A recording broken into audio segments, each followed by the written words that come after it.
So today I'll be doing a quick unboxing of a new SSD from OCZ. This is the Vertex 2 50 gig. Now the specs for the Vertex 2 50 gig, 100 gig, 200 gig, 60 gig, 120 gig, and 240 gig, it's available in a lot of capacities, are pretty much the same. Now, the biggest difference between the Vertex 2 and the Vertex 1 is that the Vertex 2 uses the new Sandforce controller. It uses the SF1200, and the whole Vertex 2 series, unlike Sandforce controllers from other manufacturers and unlike the Agility 2 series, has a special firmware tweak that allows it to get better performance.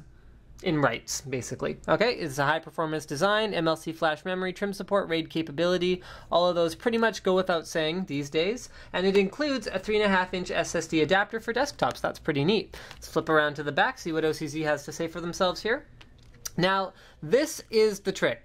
Read up to 285 megabyte per second and write up to 275 megabyte per second with sustained writes up to 250 megabyte per second. That's huge because the Sandforce controller actually allows MLC flash to write more data than you are actually writing to the disk. Now I'm going to explain what that means. It's basically compressing the data. Let's say you've got 10 gigs of data you're going to just write to your drive. It's compressing it on the fly, which means compared to the older Indelinx controller, it's quite a bit more complicated, but it means that maybe, even though it's writing 10 gigs of data, and then it'll read off 10 gigs of data, it might only write 8 gigs of data.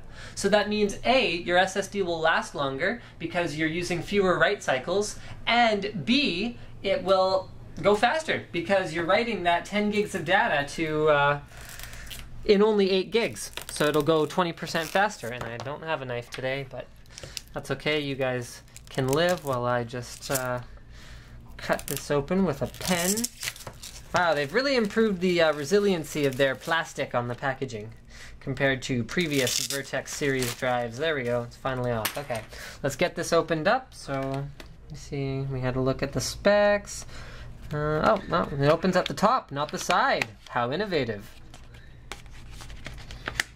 Okay, here we go. So they've updated their included foamy packaging thing to have like a slot in the back where they've stuffed in a 2.5-inch to 3.5-inch drive adapter. So there it is. It looks like that. I don't remember if I did an unboxing on this at some point or not, but it's fairly straightforward. You just here, I'll just pull the drive out really quick. So you just use the screws on the bottom of the drive, strap them in like this, and then you attach this to your case using the 3.5-inch drive bay holes. Okay, so let's have a look at what else they've included. Also some mounting screws. So 4 screws to attach the SSD to the adapter, and then 4 screws to mount the adapter in your case. Thanks, OCZ. Then they've also got a warranty card here, installation guide and warranty info. Let's see, how long is the warranty on this one? 3 years. There you go. 3-year warranty. Awesome. Let's get the drive opened up here.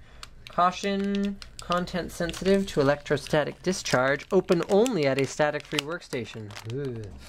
Okay, well hopefully that won't be a problem for us today.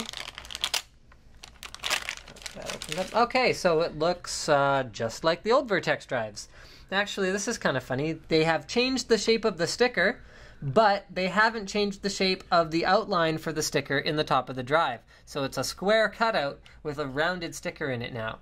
Also, they've updated the label with 2 rather than just Vertex. Excellent improvement there as well. Your warranty is void if this is removed or broken, so you can't take the drive apart. And then let's have a look. So we got our 2.5-inch mounting holes here. We got our 2.5-inch mounting holes on the other side. And then at the bottom we have more 2.5-inch standard mounting holes. So this will fit in almost any laptop or 2.5-inch adapter or case that supports 2.5-inch drives. Here is our part number. So it is the 2 VTX series. Okay. And then let me see, what else do we have here? Oh, yeah, we've got our SATA 2 power and SATA 2 data. Now, these drives do still run off of SATA 2 rather than the new SATA 3, but the reality of it is SATA 3 wouldn't really contribute anything because the maximum performance of SATA 2 is 300 megabit per second, or about, wait, no it isn't. 1.5, 3 gigabit per second, which comes out to roughly, and this isn't quite right, 300 megabytes per second. So at 285, 275 for reads and writes, this drive is still not bottlenecked by the SATA 2 interface. Anyway, thank you for checking out my unboxing of the OCZ Vertex 2 SSD.